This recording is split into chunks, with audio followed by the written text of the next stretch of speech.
Hi everyone, welcome back again to my YouTube channel. My name is Kevin Sayeli. Pada YouTube channel ini teman-teman akan menemukan informasi menarik seputar cryptocurrency. So if you do like cryptocurrency, make sure kalian subscribe channel ini. Teman-teman, welcome back again di Dogecoin update ya. Ini adalah Alts update untuk hari ini. Kita akan bahas tentang Dogecoin. Kenapa? Soalnya Dogecoin menarik.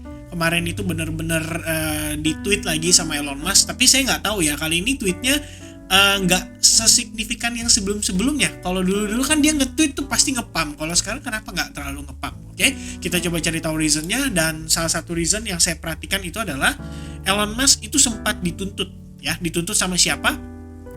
Sama seseorang mewakili sebagian investor atau sebagian trader di Dogecoin, yaitu Johnson ya. Johnson di sini mewakili ya sebagian dari orang yang rugi dari trading di Dogecoin sejak April 2019. Dia diminta untuk mengganti rugi senilai 86 miliar dolar plus 172 miliar dolar ya. Jadi kalau dilihat-lihat ini sebenarnya menarik ya. Jadi ada beberapa komentar yang masuk kayak, I mean Dogecoin is the same as everything else. They wanna make all crypto into gambling. The lawsuit is obviously stupid AF, but I don't think crypto trading is much different than gambling. Jadi tentu saja orang-orang ini ya, ini kalau menurut pandangan sebagian orang ya, anyone can say anything in a lawsuit ya. Intinya kalau sebagian orang di sini berkata meyakini bahwa ya kita kan trading gitu loh.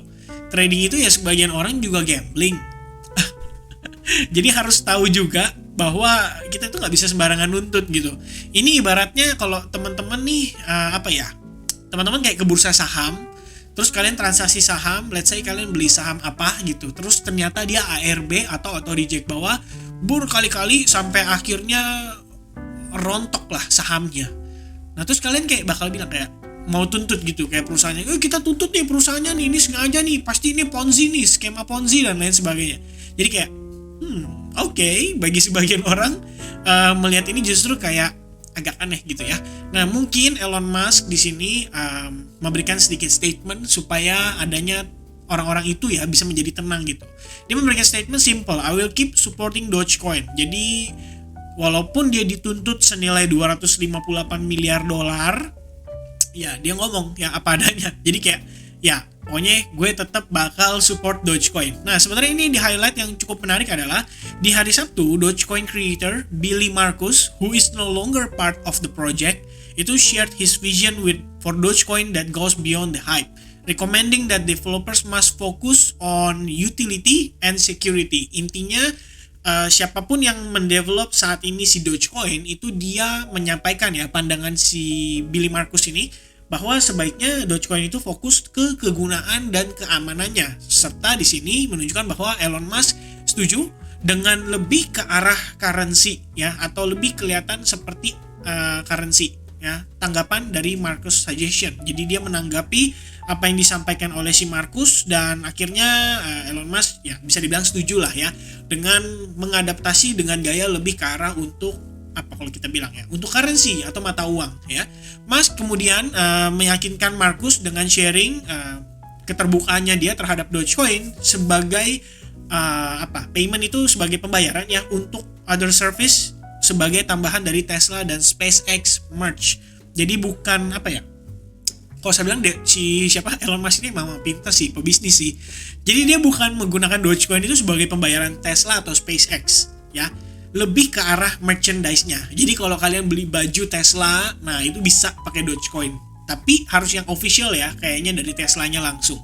Atau kalian misalnya beli topi bertuliskan SpaceX merchandise, ya itu kalian bisa bayar pakai Dogecoin. Tapi kalau buat naik pesawat roketnya ke Mars ya dengan menggunakan SpaceX ini, kalian mau bayar pakai Dogecoin kayaknya belum bisa. Plus begitu pula dengan kondisi untuk beli mobil Tesla pakai Dogecoin itu juga belum bisa. Saya rasa ya inilah ya permainan kata-katanya si Elon Musk, somehow itu bisa mensupport harga daripada Dogecoin. Alright, nah kita bakal bahas sedikit dari posisi price actionnya. Sebenarnya kalau lihat dari price action Dogecoin, ini adalah satu price action yang menurut saya cukup menarik. Kenapa menarik? Karena dia sebelumnya ini terbentuk dengan rapi sebuah chart pattern yang dinamakan dengan istilah falling wedge pattern. Nah, lalu pada saat penurunan yang terjadi di 10 Mei lalu, kalau teman-teman ingat ya, waktu Bitcoin drop dari kisaran 48.000 ke 30.000 pertama kali, itu menembus pada akhirnya si falling wedge. Artinya ada percepatan tren. Lalu pada saat dia terkoreksi di sini, kecenderungannya membentuk seperti semacam descending channel, lalu dia breakdown lagi, dan saat ini kita testing ke area yang kita bisa consider sebagai salah satu area cukup murah, yaitu sebelum hype-hypenya bulan April ya. Ini bulan April 2021 ya. Waktu itu lagi bener-bener hype-hypenya banget, Dogecoin itu ngepump terus-terusan ya, 1000%, setiap kali dia ngepump, dan sekarang kita kembali ke harga tersebut, which means sebenarnya bagi para investor Dogecoin ini bisa diconsider sebagai area atau harga yang cukup murah. Kenapa? Kalau misalkan seandainya let's say Elon Musk benar-benar mau coba pertahankan Dogecoin, ya at least dia harus melakukan sesuatu, mungkin ya seperti misalnya nge-tweet yang kemarin itu, dan harapannya adalah kita mendapatkan reaksi. Akan tetapi tetap ya kawan-kawan sekalian, kita harus paham juga dengan kondisi makroekonomi, which means hari ini akan saya upload sebagian dari pembahasan hal tersebut supaya teman-teman tetap ada update terhadap kondisi makroekonomi, dan justru harus dipertimbangkan ya, untuk beli Dogecoin itu nggak boleh terlalu terburu-buru. Plus harus diingat, Dogecoin ini saya bisa bilang saat ini bergantung sama satu orang, dan itu adalah Elon Musk, which means kalau misalnya Elon Musk suatu hari nanti terjadi sesuatu yang kita tidak kita harapkan, kita nggak pernah tahu guys apa yang akan terjadi pada harga si Dogecoin ini. Dan yang pasti kalau misalkan secara harga dari pricing, kalian bisa lihat sendiri, ini memang sebenarnya menurut saya menarik ya. Kita bergerak di dalam sebuah struktur yang rapi, dan sekarang kita kembali ke harga atau area di mana sebelumnya market sempat berhenti dan before dia nge-pump lagi. Akan tetapi apakah ini area yang ideal untuk kalian menambah posisi kalian terhadap Dogecoin? Kalau saya pribadi lihat at least kita perlu beberapa clue, seperti contohnya market harus sideways dulu misalkan di area ini. Kemudian kecenderungannya kita juga harus lihat bahwa buyers yang lebih dominan atau lebih signifikan. Seperti misalnya contoh pada close candle kemarin terbentuk seperti bullish engulfing pattern, akan tetapi ini diiringi dengan tweetnya si Elon Musk. Jadi kita belum bisa mengkonfirmasi apakah ini benar-benar ready untuk dipump, atau ini hanya sekedar ya balik lagi teman-teman, euforia sesaat saja karena Elon Musk memberikan tweetnya. Tapi terlepas dari hal itu, kita tetap melihat ya bahwa memang di area ini terdapat area support yang cukup masif dan strong. Jadi tentu saja bisa expect lah untuk Dogecoin at least ketahan dulu di kisaran area ini. Alright.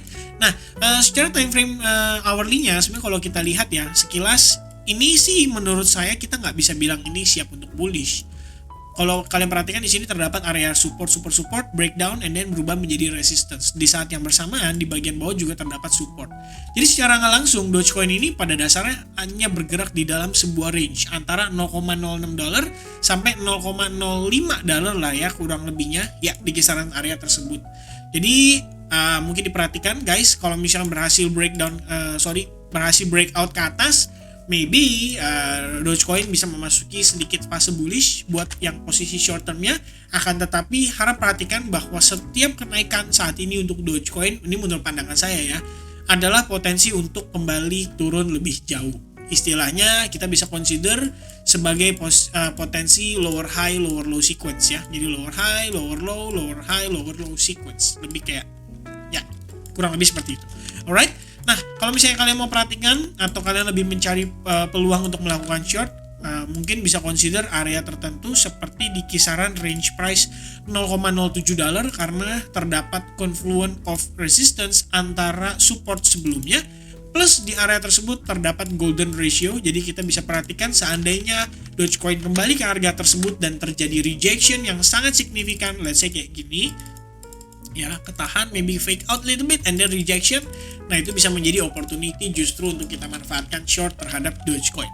Terlebih selepas dari itu, untuk spot pribadi ya saya sih tidak terlalu merekomendasikan karena Dogecoin saat ini ya tetap berada di dalam tekanan juga ya. Jadi bahkan sebuah Twitter dari Elon Musk nggak bisa ngangkat harga seperti dulu lagi. Jadi saya pikir ya harus waspada lah ya teman-teman. Alright, saya rasa itu aja mungkin update saya seputar Dogecoin. Hopefully this video can be very helpful. Teman-teman bisa mendapatkan setup dan bisa mendapatkan insight yang baru. Thank you so much for watching. I hope I see you guys again in the next update. God bless everyone. Cheers and bye-bye.